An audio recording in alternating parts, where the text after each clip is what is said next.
Okay, welcome back to another episode of the Planet Elevate AI podcast, where we explore the frontiers of artificial intelligence and how it's reshaping our world. I'm your host, Imran Kadri, and today's episode dives deep into the most pressing and exciting areas of AI, customer experience transformation. I'm thrilled to be joined by someone who's right at the heart of this revolution, Todd Smith. Welcome, Todd. Thanks, Imran. Thanks so much. Happy to be And I here. must add, he's the co-founder and CEO of TAHO, TAHO. Thank you so much to have you here today, Todd. You got it. It's TAHO, Tahoe. That's correct. TAHO, brilliant. TAHO. Todd's journey is nothing short of inspiring. He's a trusted leader who's helped scale 3 global tech brands, 2 of them from pre-IPO to enterprise maturity. His leadership spans across AI tooling, data engineering, revenue operations, and organizational strategy. If anyone knows how to turn cutting-edge AI into real-world customer value, it's Todd. Todd, welcome again to the podcast. Before we dive into our topic, could you please tell our listeners a bit about yourself and the mission behind TAHO? Yeah, you bet. So, I've been working in the infrastructure realm for the past 20 years. As you had noted, I had the distinction of working with Facebook on their early infrastructure, Snapchat on their early infrastructure, and a few other brands since then. The balance of my co-founders are infrastructure leaders, infrastructure owners, and infrastructure architects. And with that background, we've noticed over time some bottlenecks that are nested within every infrastructure that's out there today. Years ago, when we first wanted to start tackling some of those bottlenecks, computing was a lot cheaper. And the reason being is the workloads were nowhere near the size that they are today. But with the advent of AI over the last 3 years, those workloads have ballooned 100 times the size that they once were. And that's certainly a contributing factor to a lot of the challenges that we see in computing AI today. So with that, we also noticed, hey, maybe back in 2018, it wasn't time for this technology, but it's time for this technology now. And that's why we built TAHO. We built TAHO as a new infrastructure primitive. It's a new software that can removes all the bottlenecks that people have today. So when you're looking at Kubernetes, when you're looking at Slurm, these are the software layer that pretty much dominates the space of AI and cloud performance computing today. And what we're doing is we've introduced TAHO as a new alternative to those technologies, because those technologies are largely based on orchestration and containers. These technologies were developed years ago to meet the needs of a different computing paradigm. And what we have today optimizes for all the new hardware that's coming out, as well as all of the new products that are coming out, including AI. And we are really just a much faster means of executing that work. Faster in cloud computing means it's going to cost less because everybody pays by the hour for those cloud computing charges. So we're faster, we're far more affordable, and we really help companies to scale and get the full capabilities of their product out today. That's what we do. That's so exciting. That's exciting times ahead. Amazing stuff there. And I'm sure we'll dive into this a bit more deeper as the podcast progresses. You've led technology and business strategy across both pre-IPO startups and mature enterprises. What are some of the biggest lessons you've learned about scaling innovation in fast changing environments? Yeah, I think it's extremely important to focus on what you can possibly get done within a certain amount of time. And what I'm saying is, in a more traditional realm of business, you have a whole bunch of work that needs to be executed for the day. You execute all of that work for the day, and then you button up the business for the night until you go to tackle everything the next morning. When you're in extremely rapid growth mode with a scaling business, the reality is that there's far more that needs to be done than you have the resources to execute. There's so much work out there, and you are so limited on your resources that it's really important to have good mechanisms for ruthlessly prioritizing what it is that you're going to get done. And the principle that I like is one that I learned from someone who was a leader for me when I was back in Facebook early days. You know, I'm going back to 2011, 2012 of Facebook when we were early growth days. And the philosophy that this individual had shared was called the two undos. And it's identifying the two most important things that you have on your plate that you cannot get to. And when you identify what the two undos are, it makes it really easy. It gives you a litmus test of everything else that comes across your plate. And every single thing that comes across your plate, because it's a dynamic environment, you have new needs that come up all the time. But when those new things come across your plate, you can compare those to the two undos, the two things that are at the very top of your priority list that you can't get to. And you can very quickly look at this thing that comes across your plate and go, is it as important as the two undos? If it's not, it just goes right into the backlog. And if it is, then it's ready for prioritization and what you need to get done. You can bias your resources appropriately to do it. So I'd say the principle of the two undos was a critical one because you're moving so fast. You wake up, the entire realm of business that you're engaged with is 24/7. It never stops. That cycle is constantly churning. And many people in tech today live in that world. And where you go to sleep solving a problem that you're going to wake up to and continue solving. And there are so many things that come across your plate during that time. It's so easy to get distracted or potentially dedicate valuable resources to when it's not that important. And when you can be really clear about those two undos and be real clear about the priorities that your team is executing upon, it makes it really easy for everybody else to make smart decisions on what needs to be done right now. And that's what it really comes down to. Because when we talk about businesses surviving, thriving, or even selling, you're always talking about execution. At the end of the day, you can have the best ideas, you could have the best intentions, you could have the best plans. But the reality is, when it comes down to execution, I find that the one thing that really gets in the way of execution more so than anything is teams not being completely aligned on what needs to be done. And the philosophy of the two undos is I think a pretty powerful one for empowering people to make good decisions, but also keeping everybody moving forward. That's great, Todd. In terms of consensus, can I ask how would you achieve consensus? I suppose you've got a team in different areas, multidisciplinary team. How would you achieve that alignment? So I don't lean into consensus. I think that consensus can oftentimes lead people down a path of indecision and mediocrity. I think that we have a corporate org structure for a reason, and it's because the individuals at the top of those org structures are dependent upon they're accountable for making the right decisions. Now, you can pass on responsibility, but you can't pass on accountability, right? That those responsibilities can be delegated to people to execute against, but the accountability at the end of the day still lands with that same individual.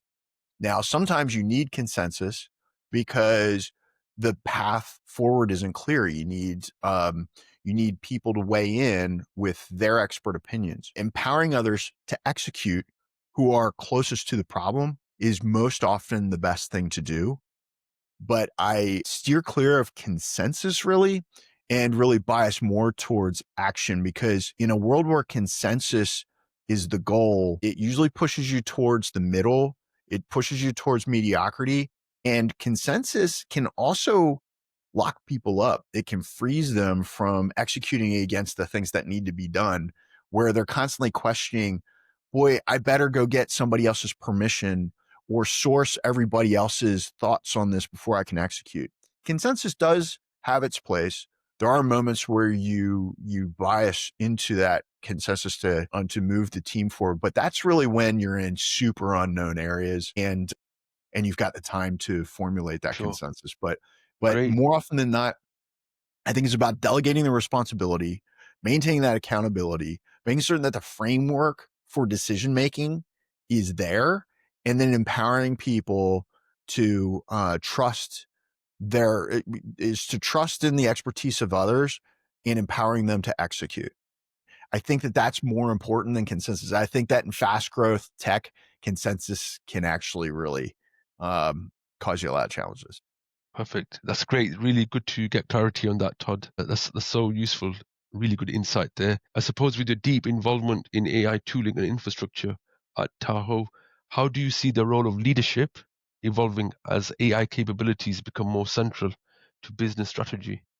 Yeah. So, what's really interesting there is I think that we're seeing how people are learning how to leverage AI businesses, not just from a product perspective, but also how they leverage AI in the inner workings of their business. I think that oftentimes people look at AI and think, oh, we can, we can have it do all this task level work and execute against it, which, yeah, you can. There's plenty of opportunity there. However, I believe one of the biggest unlocks that you get with AI and leveraging it in business is the ability to make smarter decisions. You have the ability to do a lot of research in a very short period of time leveraging AI. You can make more informed management decisions leveraging AI than we have prior. And I think that I think that's the biggest lever that AI affords leadership today. And that is helping you make a more informed snap decision, helping you arrive at a smart business decision much faster than maybe you felt ill equipped to do in the past. Because you basically have a, uh, a, a doctoral level researcher at your disposal all the time. And I believe that there's lots of mechanisms that you can leverage with the off the shelf AI products today. But I also think that as we move towards agentic AI, as we move towards super intelligence with this technology, I think that we haven't yet seen the true impact of AI on leadership. And, uh, and I'm pretty interested in seeing where it's going to go from here. At Tahoe, we leverage AI quite a bit in leadership, but it's more for figuring out how to advance ourselves or mature ourselves as C-level managers within the organization, and to do so rapidly and to help us be better equipped to handle a lot of the business decisions that we have moving forward. That's really where we leverage it from a business management and team leadership perspective. I do think that there are some things that AI is ill-equipped to do from a leadership perspective. And I do think that when it comes to actually inspiring others, I think when it comes to optimizing for empowering others and helping people to get motivated, I do think that there are some things you could possibly do with AI today, but I really do think that it's still very much alive and well within human leaders, that they need to be the source of that inspiration for their teams, right? So when we think about leadership, when we think about the core tenets of leadership, and at the very center of it, it is really rooted in inspiring others to execute against a goal together as a team. I still think that that really rests on the shoulders. I don't think that can be outsourced to AI just yet. So we'll see. Maybe I'll eat my words in the not too distant future. The tech's moving really fast, so we'll see. Yes, of course. Yeah, it's about embracing the capabilities and opportunities. Absolutely. Brilliant. You've served on advisory and corporate boards, Todd. How has that experience shaped your approach to building AI first organizations? Uh, I think that what I've seen some smaller companies over index to too much experience on their management teams. And let me kind of share with you what I've observed. I've seen some really talented C-level leadership teams for newer tech companies absolutely bury those companies. And the reason I state that is I think that oftentimes people want to put together a super team of C-level individuals to execute a new strategy in a tech business. Those individuals have deep experience.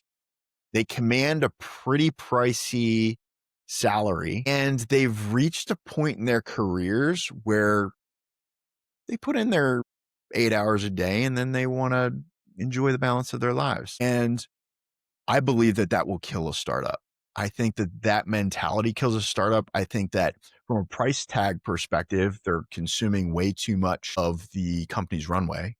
I also believe that from just a sheer willpower perspective, I don't think they have the fire that you need in a startup to work, 14-hour days and to work throughout the weekends and to really go through all the discomfort that it takes to really help a startup or a new company succeed.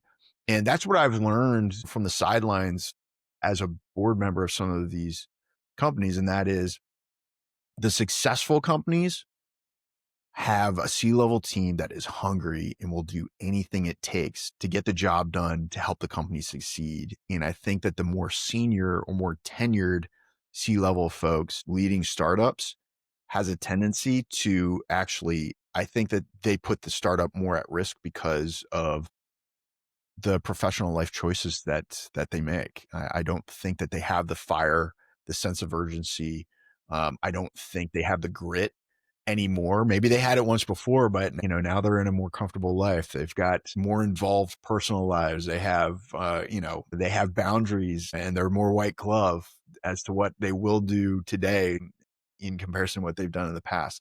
I think that you got to have fire. I'm not saying the more tenured individuals can't do it, but they got to approach it with the fervor that they, pretend they're not these wealthy individuals or commanding these white glove attributes to their positions, right? They're more advisors than they are C-level startup leaders. And I think that if someone's going to succeed, like Tahoe, we work around the clock. We work all weekends. We're on Slack all hours of the day and night. There are no boundaries. We've got 16 members in addition to the 3 co-founders, and we never stop.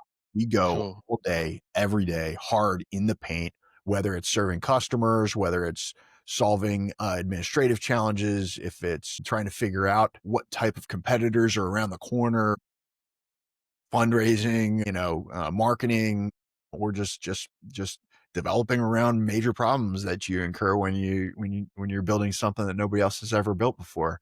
But you got to go hard all the time, and especially as C-level, you have to be willing to put in those 14-hour days because you need your personnel to put in at least a 12-hour day.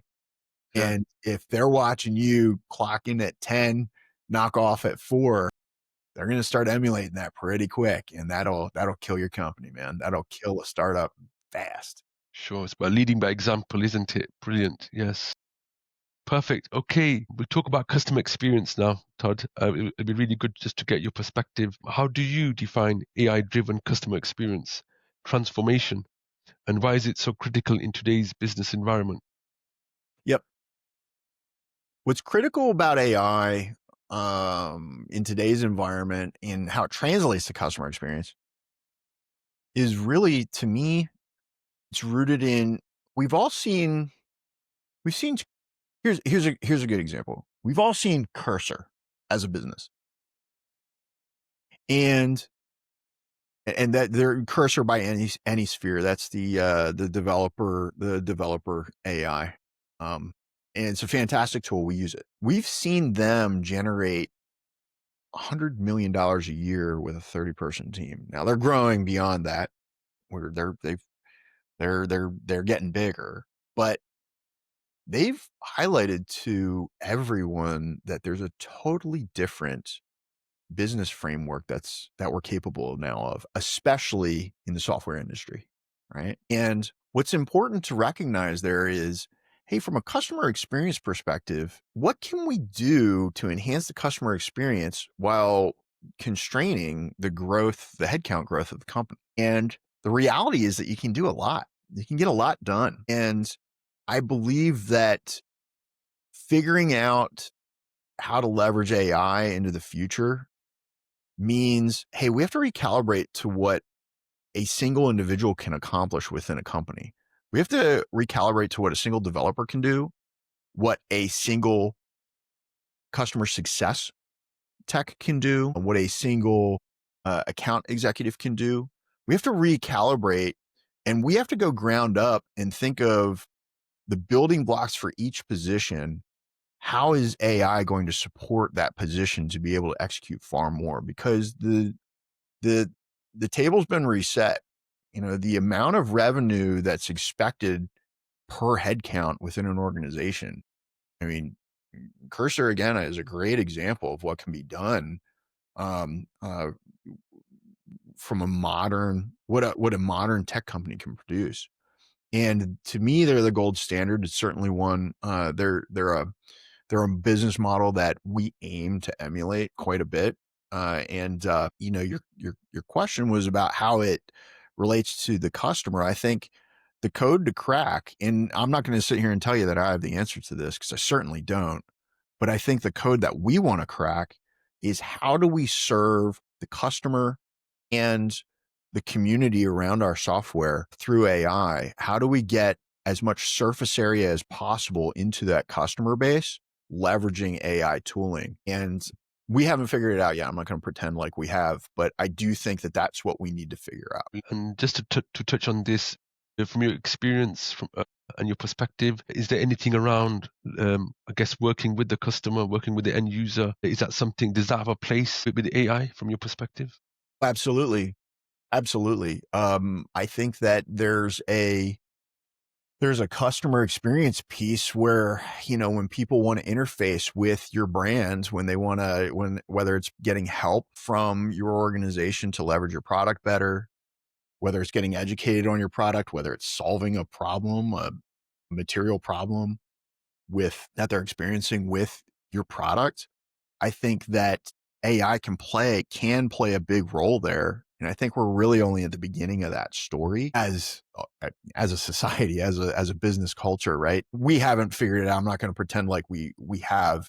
We're still at the very beginnings of our story. We just started selling our product last month and we have our first 2 customers today. So, we're very much still in the manual mode of building out our company and figuring that out. But I will say that, in tech, one of the bigger things about having a tech brand and a product that people can access on their own, it's about creating and fostering community. And I think that what we're trying to figure out today is how do we leverage AI to foster that community in a productive way? Because people interface with a brand far differently than they have in the past. Um, I think there's people, if you look at, like, I'm just pulling this out of thin air, but there's plenty of brands that have, Discord set up, but there's some that do it really well and some that don't get it. And, we were talking about this the other day with our developer team, and we were talking about, hey, should we set up a Discord so that we can, we can interface with the customers? And we decided actually against doing it. The reason being is we've all researched Discords where they're very active and you can get responses from even the founders of the product really quick, which is great.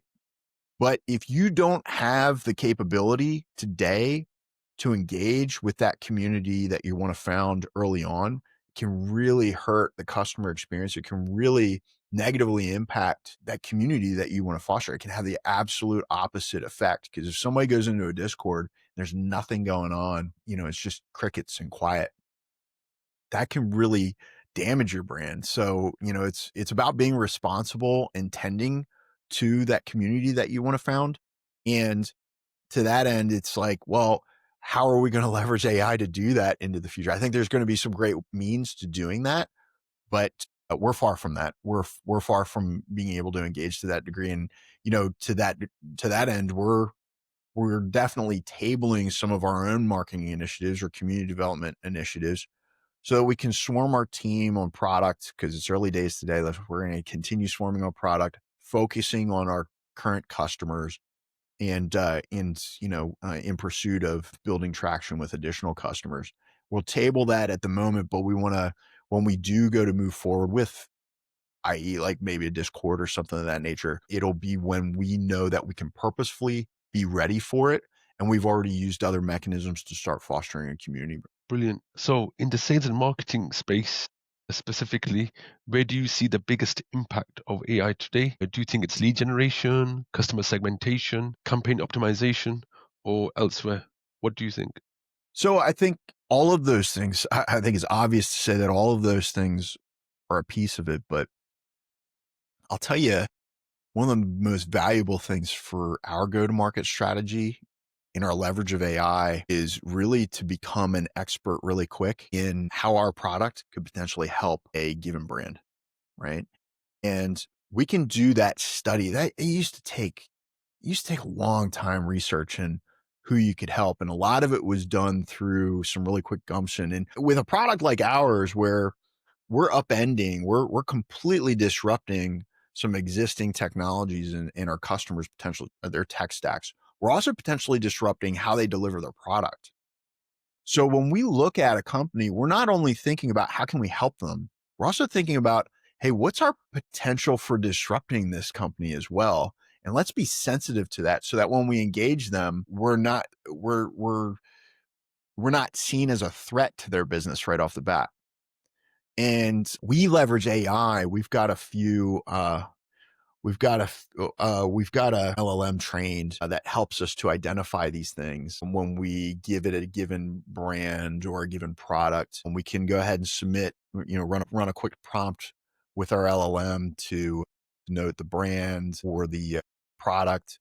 And it can quickly turn around to us some areas where we could definitely be a business advantage for them, but also where we have the potential to disrupt them.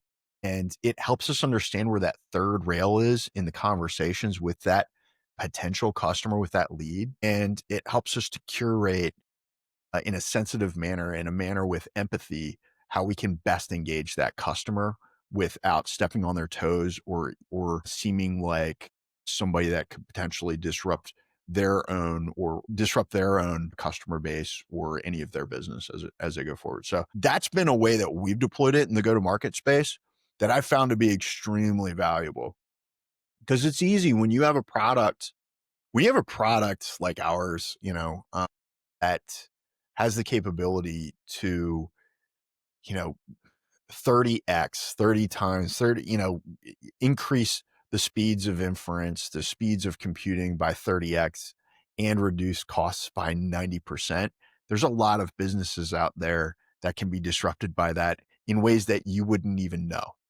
And when we leverage AI for these go-to-market motions with this bespoke LLM that we've put together, it really helps us to better understand and empathize with these customers before we even engage them, and really shine ourselves in a light that is seen as 100% a solution to them. I've found that that's really helped us in our traction story quite a bit. All the other things that you noted, we do leverage it for lead generation. We do leverage it for market segmentation, all of those different pieces, but more so getting strong understanding, having expert understanding of their business prior to engaging them and how our product potentially impacts them.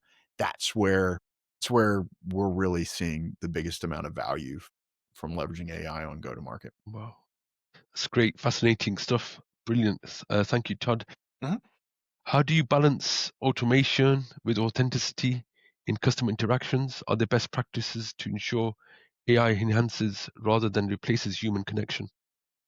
So I'm not going to say we're great at this because I've seen us falter. However, I do think that it's important to think of yourself and your AI tools as a team.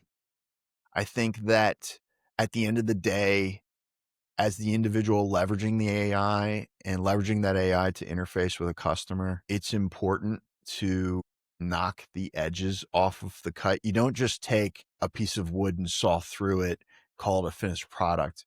You've got to sand down the edges. You've got to get rid of the splinters, and you have to, create that smooth surface for someone to leverage this wood that you just cut. And I think you have to think about AI as a rough cut and never think about AI as a finished product. And when you're leveraging AI, the human in the loop piece is always, I think it's important to think about it as, you're now as a single individual leveraging AI, you're a team.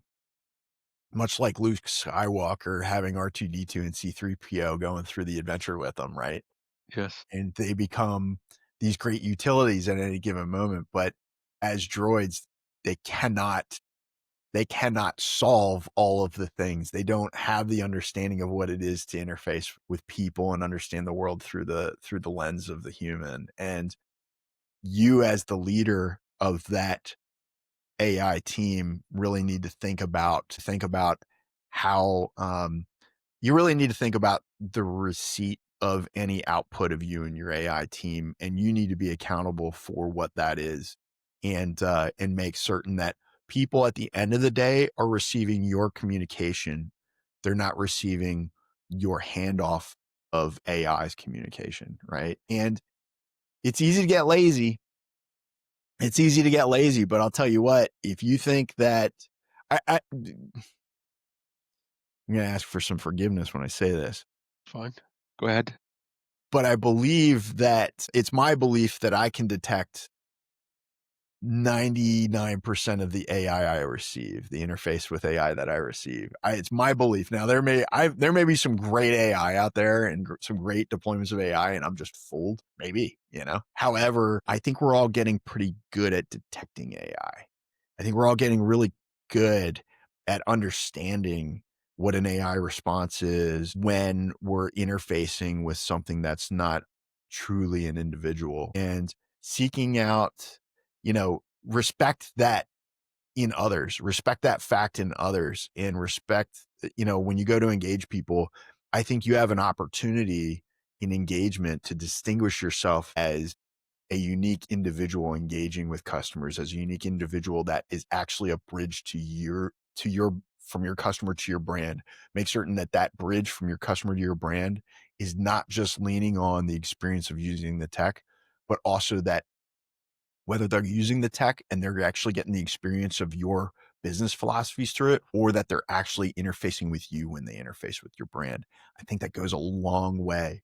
And in a field where AI is being crammed in, and where AI is being crammed in today to be leveraged as that point of interface for customers, you can be a unique differentiator by being very human and making certain that they feel your decisions, that they feel your own unique communication and yourself. Make certain that you're doing that. And I think that you have I think in a field where everybody's leveraging AI today, I think that you can be uniquely distinct. You can leverage AI, but make certain that there's a piece of humanity coming through all the communications and the experience that customers have. And when you get that right balance, when you strike that balance, I think that's when you really win and dart out in front of everybody else that's doing it wrong. Great perspective there. Thank you so much, Todd. Really appreciate that. Just one final question from me is around startups. We talked about startups. We talked about new enterprises, small enterprises. So what advice, what pearls of wisdom can you share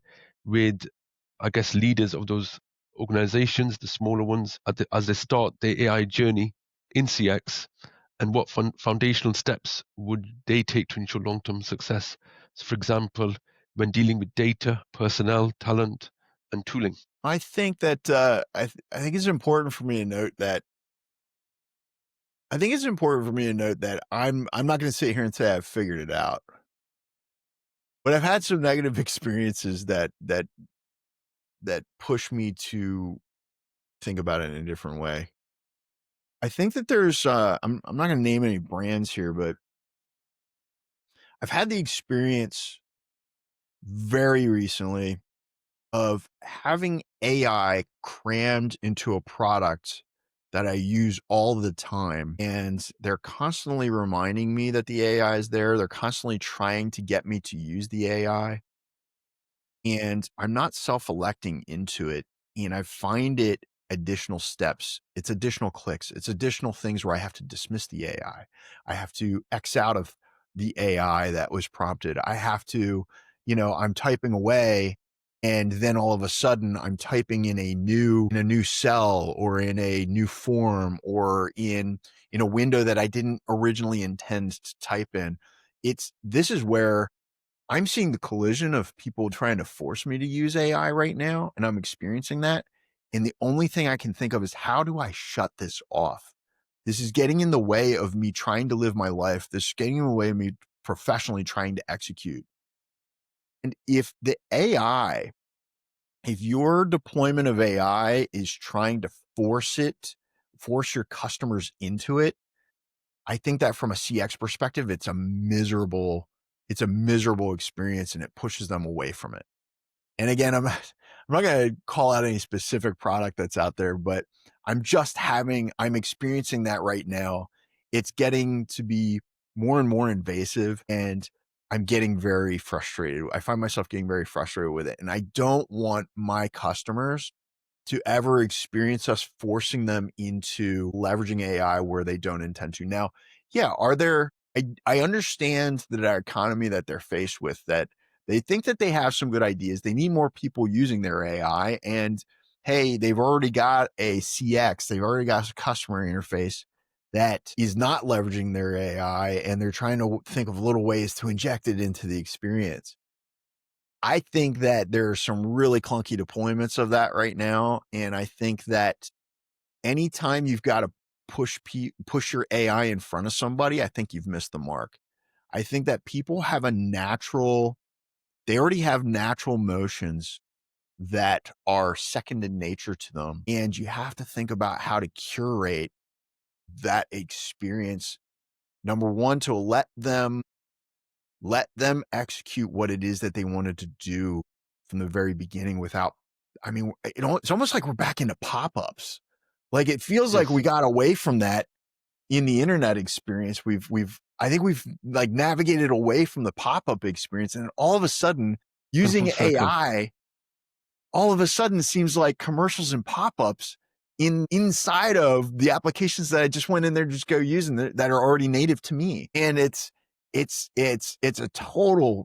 highlights a total fail of where some of these companies are going today. And it's not about forcing it in front of us. I think that there's a more natural means of weaving AI into the things that we're doing. And I think that that's what we really need to start. I think that from a CX perspective, that's what we all need to think about. Like, how do we naturally weave this in to the back end of the experience, not forcing people through a new portal on the front end? Like, how do we enhance what it is they're going to do today with AI without forcing them down a new path? And I think that's the art of it all. And I think there's so many companies that are just totally missing the mark there. Yeah. So that's I think that the subtopic that you touched on probably deserves a podcast of its own one day. I think we can explore further. Refreshing insight there. Thank you so much, Todd. Really appreciate it. Overall, Todd, this has been an incredibly insightful conversation. I'm really happy to have you on this show. Thank you for sharing your perspective on how AI is transforming the way companies connect with and serve their customers. Your experience from enterprise leadership to startup innovation really paints a clear picture of what's possible when AI is thoughtfully integrated into business strategy. Just a quick word about TAHO. If customers want to deploy TAHO in 90 days, how do they do that? It's real easy. Just go to our website, taho.is, Tahoe Infrastructure Software. It's Tahoe, TAHO.is. Just go to the website, and your journey can begin there. It's that easy. And you can learn about the product there. You can actually use our return on investment calculator, our ROI calculator on there. It's just super simple. And it's a great way to just go ahead and kick off your experience with us. So we're looking forward to helping lots of people out today, and anybody that wants to explore how to get more done with your infrastructure, with your existing infrastructure today, reducing the costs and increasing the amount of computing you can get done. It's a great answer to the biggest challenges that we have in AI today. And it's taho.is. Come check us out. What's the picture with .is? We've heard of .i.com.is. Tell us more. So It's funny, but we thought of leveraging IS as infrastructure software. It's really hard to get a good domain space, right? It's Yes. extremely hard. We're really attached to our name, Tahoe. We love it. And, but it's not easy to get the domains that you want. When we saw that IS was available, we jumped on it right away. And because it is infrastructure software, however, the .is actually is for a national domain, and it's actually for Iceland. Oh, And okay. so after we secured it, we had been notified that we received some engagement from Iceland and some of the regulatory folks from there, and they've been fantastic. They're very accepting of us adopting this nomenclature, and we're really proud to have it. But we originally got it for infrastructure software. So Tahoe infrastructure software, Tahoe.is. We Yes. actually really like it. So that's how we got there. Excellent. Really, really interesting. Thank you so much for that. So for all our listeners, if you're interested in learning more about Tahoe and Todd's great work, check out the links in the show notes. And as always, if you enjoyed today's episode, don't forget to subscribe and leave us a review. Thanks for tuning in to the Planet Elevate AI podcast. Until next time, keep innovating, stay curious, and stay elevated. Thank you.